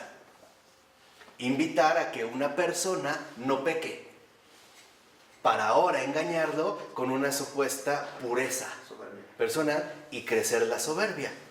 Y cuando no peca y llega a pecar, el primer ofendido es él. No, ¿cómo pudiste? Si eras tan bueno. No, mira, de verdad, ve qué gravedad la tuya, ¿eh? Hombre, tan bueno que es Dios contigo. Siempre es lo mismo. Lo mismo ocurre aquí. La técnica ahora consiste en disfrazar este vacío con un supuesto hacer. Y esa es la concepción actual del mundo. Por eso les decía, hoy en las primeras preguntas entre personas que se conocen es ¿y tú qué haces? Es más, si yo conociera, por ejemplo, por primera vez a una persona, a Pati, y le dijera, hola Pati, ¿y tú quién has sido? ¿Qué has sido? ¿Qué cara me pondría? ¿Qué trae este loco? Lo que realmente deberíamos de poner es ¿tú qué haces? Como decir, eso es lo importante. Aparte, viene otro aspecto más grave. No nos hemos dado cuenta que con esta máscara, si yo solo me quedo en el hacer, voy a terminar frustrado. ¿Por qué? Porque siempre me voy a dar cuenta de todo lo que no pude hacer y de todo lo que finalmente me falta hacer. Hoy vean hasta las reacciones que se dan. O sea, a mí me hubiera gustado hacer tal y tal cosa. A mí me hubiera gustado, pero nadie dice, a mí me hubiera gustado ser mejor persona. A mí me hubiera gustado ser una ofrenda para Dios. No, nos vamos por el qué. Hacer ring, bueno, oye, ¿qué hacemos mañana? Cuando la pregunta central sería, oye, ¿qué nos disponemos a hacer mañana? ¿Cómo nos proponemos ser el día qué? De mañana. Y no quedarnos con estas preguntas meramente superficiales, que lo único que hacen es distraernos de lo que en realidad es esencial.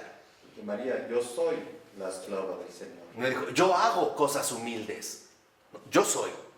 No, yo hago. No, yo soy. Ahí es finalmente hacia donde nos conducimos. Ve algo. Una pareja se divorcia, se separan, se pelean, etc. Y la primera pregunta es, ¿qué hice mal? O sea, como si la respuesta, otra vez, estuviera solo en el ámbito ¿qué? Del hacer. Pero ¿qué hicimos mal? ¿Qué le hiciste? La pregunta no es, está llorando, ¿qué le hiciste? La pregunta es, ¿quién eres para dañarla de esta manera? Eso es lo fundamental. No es qué hiciste, es quién eres para que tú la dañes de esta ¿qué? De esta manera. Cuando el Señor ve al endemoniado, le pregunta, ¿no? Su nombre. ¿Quién eres? Y le respondió, soy Legión. Y ya vimos en una clase por qué. Donde entra finalmente toda esta ¿qué? Multitud. Por eso es fundamental que nosotros ya no pongamos precisamente toda nuestra expectativa de vida en el hacer, sino que nos concentremos nuevamente en el ser. En este nuevo ser que estamos llamados justo a asumir. Y dice a continuación Florensky, entonces podemos decir que nosotros mismos somos sus creadores. Y claro, porque hoy el hombre dice, mira lo que hemos hecho.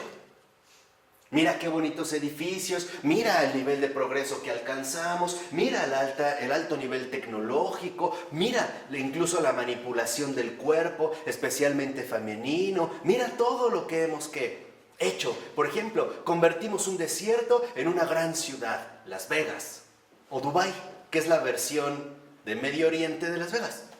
Con otro énfasis, pero es exactamente lo mismo. Mira lo que hemos hecho. Hoy si tú caminas por cualquier ciudad del mundo, algo que vas a ver es el sello del hombre. Hoy las ciudades, especialmente las ciudades, te recuerdan a cada paso, y ojalá el Señor te dé esta gracia, pero te recuerda a cada paso, esto es obra del hombre. Esto lo hemos hecho nosotros, sin Él. Y lo mismo cuando ves una guerra, por ejemplo, o cuando estalla una bomba. Esa explosión de la bomba suelta un eco que dice, esto es de nosotros los hombres. Esto es lo que hemos hecho nosotros. Cuando te pasan imágenes para conmover, porque hoy se maneja mucho el negocio de la manipulación de la afectividad, fotos donde ves niños en África muriendo de hambre, ¿no? O a punto de ser devorados por un buitre, o personas realmente maltratadas, ahí lo que te está también diciendo es, esto lo hemos hecho nosotros los hombres. Pero para no quedar mal, viene la otra técnica. ¿Por qué Dios permite esto? Si Dios es bueno, ¿por qué la gente muere de hambre? Pues porque tú te atragantas el estómago, por eso muere de hambre. Por eso, justo por eso.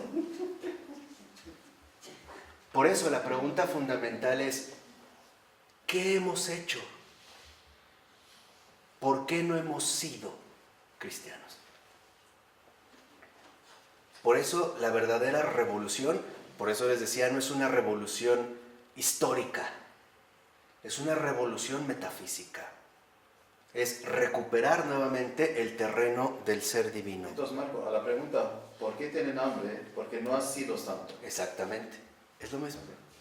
¿Por qué tiene hambre? Porque no ha sido cristiano. ¿Por qué sufre? Porque no ha sido consolador. ¿Por qué? Porque no estás inmerso o no te has dejado fecundar por este ¿qué? por este ser. Dice a continuación Florensky: la pretensión de la cumbre de la filosofía contemporánea, la escuela de Marburgo, que no es nada más que una continuación de la escuela kantiana, es mostrar cómo se origina toda la realidad, construir la realidad desde la nada. O sea, ¿cómo se va a construir la realidad desde la nada? Toda experiencia del género es como el intento de sustraer algunas gotas de agua al océano de la realidad divina, mezclarlas con jabón y hacer burbujas. O sea, una mera pantomima. Hoy, ¿cuántas explicaciones no hay?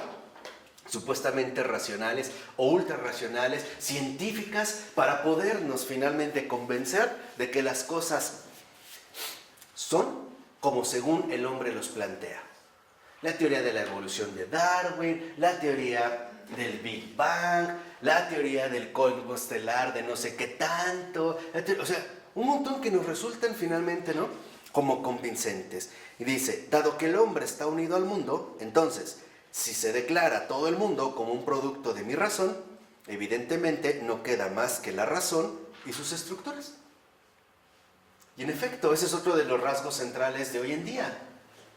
Asumimos que el mundo posee una racionalidad, pero es una racionalidad a la pura medida humana. En pocas palabras, no hay esta vivencia profunda, real, certera de la divinidad. No, como que esta racionalidad únicamente se limita a una racionalidad enteramente humana. Es decir, según los criterios que humanos. Yo nada más te voy a poner un ejemplo para que veas de lo que estoy hablando. A ver, tienes 2-3 meses de embarazo, hacemos un ultrasonido ya en 3D, ¿no? El volumen, ¿sabes qué? Pues el bebé viene muy maltratado, sácalo. Ese es el criterio. ¿Cuál va a ser el motivo racional de justificación? ¿Para qué lo traes a sufrir? No vale la pena, mira, tú eres libre de tu cuerpo, mejor después por otra situación. O sea, en pocas palabras, elimínalo. Todo eso es un mundo que busca la perfección, ¿no?, a través de criterios humanos y sin Dios, ¿no? Y una perfección física, no metafísica. Exactamente. Que en realidad, lo único a lo que nos ha llevado La injusticia. es a una injusticia y aparte a una profunda denigración propia. Hoy, ¿cuánta gente no se mata de hambre por estar delgada, por ejemplo? ¿Cuánta gente no se ha estropeado la cara por alcanzar estos supuestos estándares de belleza que el mundo nos plantea en una auténtica, ¿qué?, irrealidad? Se operan todo. Hoy por eso ha tenido también tanto éxito el imperio del plástico y el silicón, ¿no?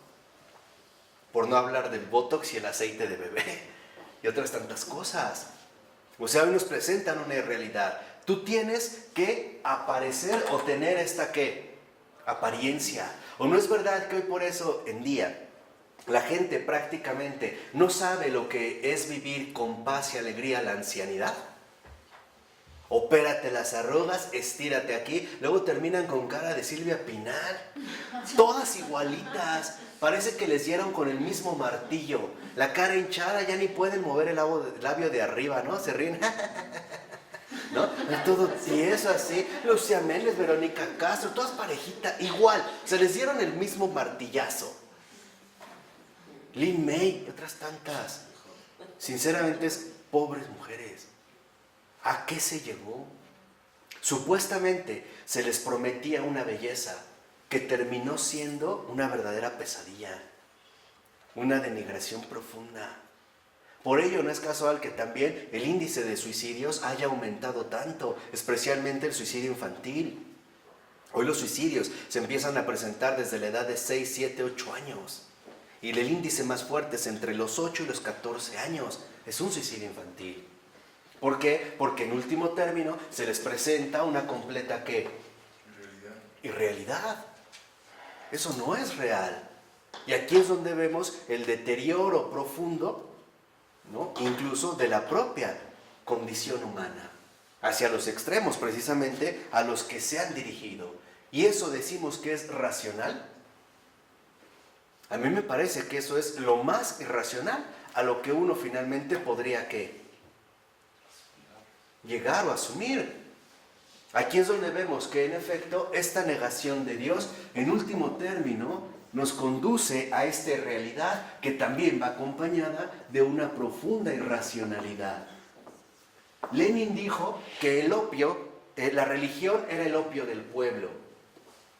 Mintió. Falso. No es verdad. Más bien se ha mostrado que una cultura profundamente religiosa también enriquece profundamente su propia racionalidad. Es en la propia Unión Soviética que él configuró con su grupo bolchevique otra gran mentira, porque bolchevique en ruso significa mayoría. Nunca fueron mayoría, siempre fueron minoría. Pero se llamaban bolcheviques, para dar la apariencia de que eran, ¿qué? Muchos. Falso. Quitó el verdadero centro religioso de este pueblo, ¿y a qué lo condujo? A una catástrofe peor que los campos de concentración nazis, al gulag ruso, a toda la persecución, a toda la aniquilación. No hay otro lugar fuera de Rusia, una Rusia profundamente soviética, o sea, antirreligiosa, anticatólica, anticristiana, defensora supuestamente de la autonomía, del humanismo, de esta rebaja de la condición humana, de la sustitución, del progreso, de la ciencia, de la razón humana, en la que se hayan cometido peores atrocidades que ahí. Y a un super santo. Claro. ¿Y quién precisamente va a responder ante esta situación tan crítica, tan dramática, de tanto deterioro? Un santo ruso. En este caso, Pavel Florensky. Por eso les decía, no es casual que precisamente todas estas situaciones se presenten en un momento determinado. Es una voz que habla para el porvenir. Va a emerger precisamente de estas profundas tinieblas. Yo recuerdo que en una ocasión el Santo Padre Isidor le dijo a Florensky, le dijo: hijo, pronto llegará el momento en el que volveremos a la época de las catacumbas. Tendremos incluso que escondernos de los perseguidores. Y llegó la Revolución Rusa. No pasó mucho tiempo, ya estaba profetizando, donde en efecto se tenían ya que esconder, que resguardar. Algo es un hecho. Donde viene la negación de Dios, viene la irracionalidad y por lo tanto también la demencia. O díganme en qué otro lugar fuera, por ejemplo, de esta ex Unión Soviética, de esta Rusia soviética, cuyos gérmenes todavía conserva la Rusia actual, no crean que no. Esperamos también sorpresas a corto plazo de Rusia que se van gestando. ¿En dónde? ¿En qué otro lugar se agarraron a sacerdotes de los bosques, rusos amplios, donde se les desnudó y en la piel, por ejemplo, con una navaja se les arrancó la piel en forma de cruz, pecho y espalda? Se les ponía miel y se les amarraba a los árboles para que llegaran, por ejemplo, los insectos. ¿Dónde han visto eso? ¿O dónde han visto fuera de Rusia que a las religiosas de los monasterios las sacaran, las desnudaran, las ultrajaran, las violaran? Y no contentos con eso, las cuentas de los rosarios que cargaban se las enterraran a martillazos en las sienes. Y el crucifijo que cargaban en la vagina. ¿Dónde han visto algo así? Serbia, ¿verdad? Los serbios lo hicieron los croatas, ¿no? ¿También? Siguiendo la misma línea ¿de dónde? De los rusos. De los rusos. Por ello no es casual que en el siglo XX encontremos ante toda esta ola de tinieblas grandes luminarias. Es justo la respuesta que viene de lo alto, sobre todo literatos. Los literatos del siglo XX rusos son luz para el mundo entero actual. Son muchísimos, pero por ejemplo, Mikhail Bulgakov es extraordinario. Gershwin, también este otro poeta. Es que sí, son Boris Pasternak con el doctor Zhivago. Es más, desde el siglo XIX se venía adelantando, por ejemplo, Nikolai Gogol, Mikhail Lermontov, Goncharov, más bien.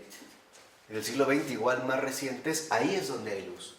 Si ustedes empiezan a rastrear esta literatura rusa del siglo XX, de verdad que es un inmenso tesoro. Es un bien para el mundo contemporáneo. Pero ¿por qué se silenció? Por las causas de la Guerra Fría y por todos los residuos que trajo la Unión la presencia de él es teólogo, Sergei Bulgakov, como teólogo, pero hay un escritor, Mikhail. Es otro. Es otro, Mikhail Bulgakov, que es de verdad extraordinario. ¿Y por qué se silenció? Porque acuérdense que durante la Guerra Fría se presentaron como dos potencias antagónicas, Estados Unidos y Rusia, ¿no? Entonces, como iba dominando Estados Unidos, todo lo que tuviera influencia extranjera o rusa se veía como censurada.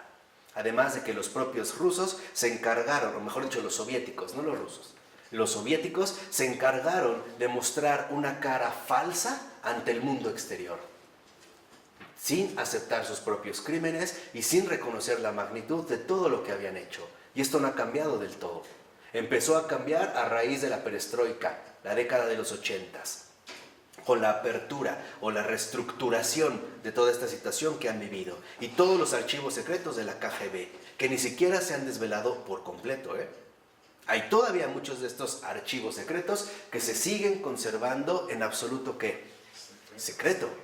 Y no es casual. O sea, algo ahí quieren cubrir o algo ahí quieren encubrir. Voy a poner esta imagen comparativa.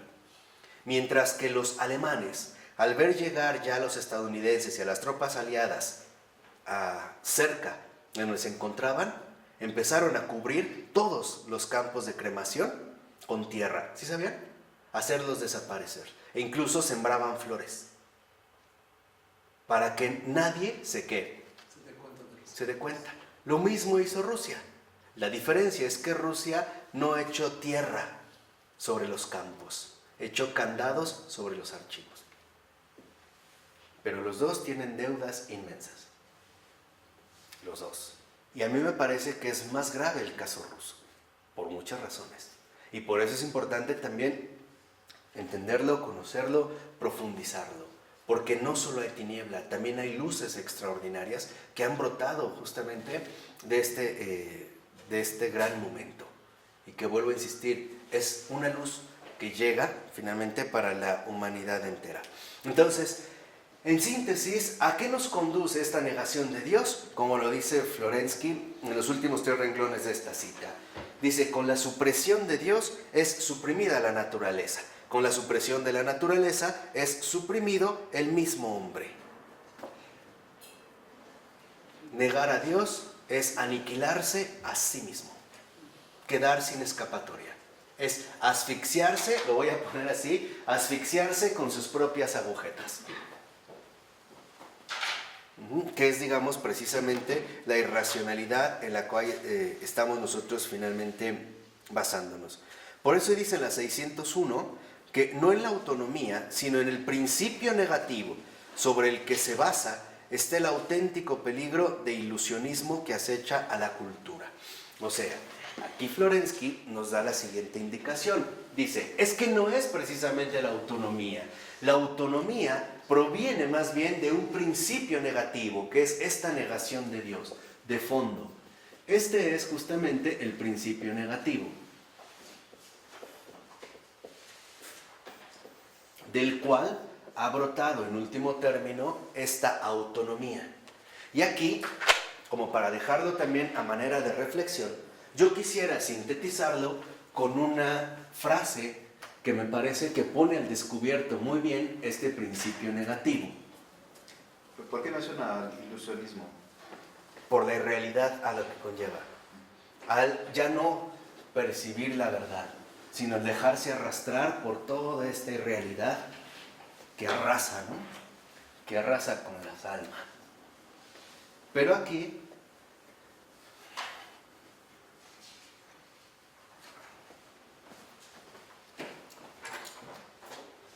creo que se puede resumir precisamente en el impulso fundamental que Jan Novalis, un gran poeta de los inicios del romanticismo alemán, católico, un gran devoto de la Virgen María, desarrolló en uno de sus escritos filosóficos, y es el siguiente: el impulso de ser yo primero.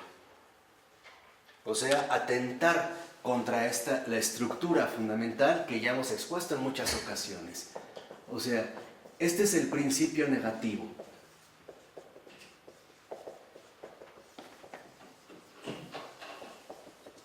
es, como diría Novalis, el impulso de ser yo. Primero.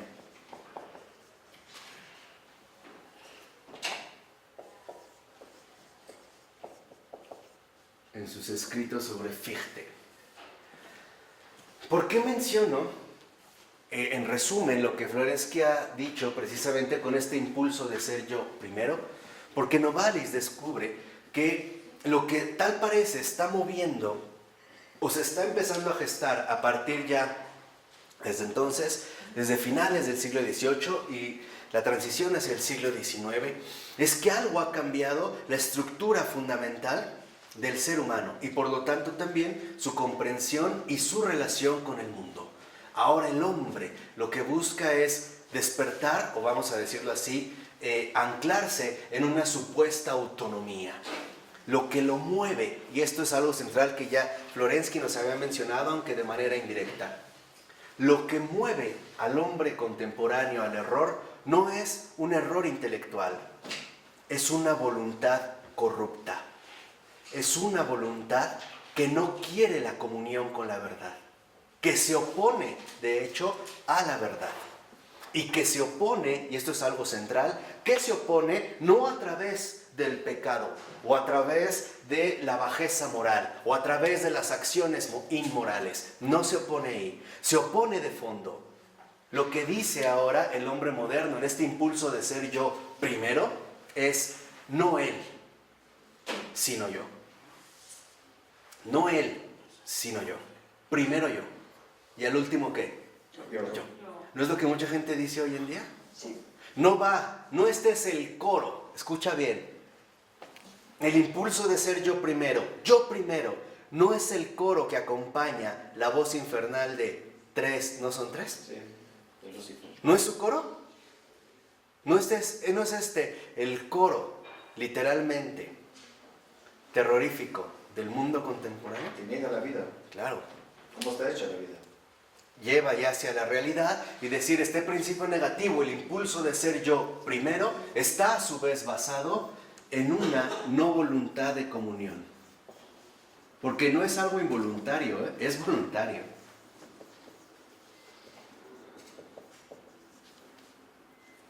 No comunión, con la verdad, Con la realidad creada. con la vida, o sea, la vida realidad. Y en una no comunión con nada ni nadie, solo yo. Entonces, es no comulgar con la verdad, no comulgar con la vida realidad y no comulgar con el camino. Aquí es donde vemos cómo el mundo contemporáneo es profundamente anticristiano. Aquí es donde ya finalmente hemos puesto al descubierto el rostro del mundo actual. La vida realidad, que es una no voluntad de comunión con nadie. Solo yo. Si tú lo ves, esto ya se manifiesta en situaciones bien concretas. Oye, por ejemplo, no tires basura, mira, ¿a mí qué me importa? Oye, ¿no lo de qué? Pues yo ni lo conozco.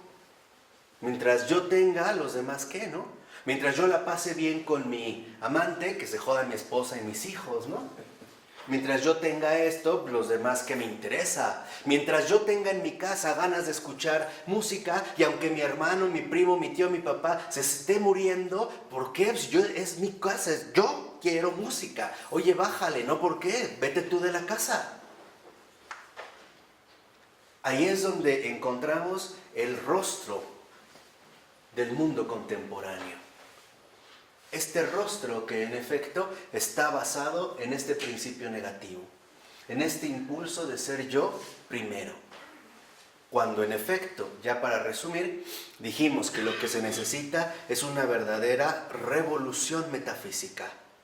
Esta revolución metafísica, que es la que estamos describiendo, buscando, anhelando, suplicando, implorando, rogando, es que volvamos a la condición fundamental de las cosas.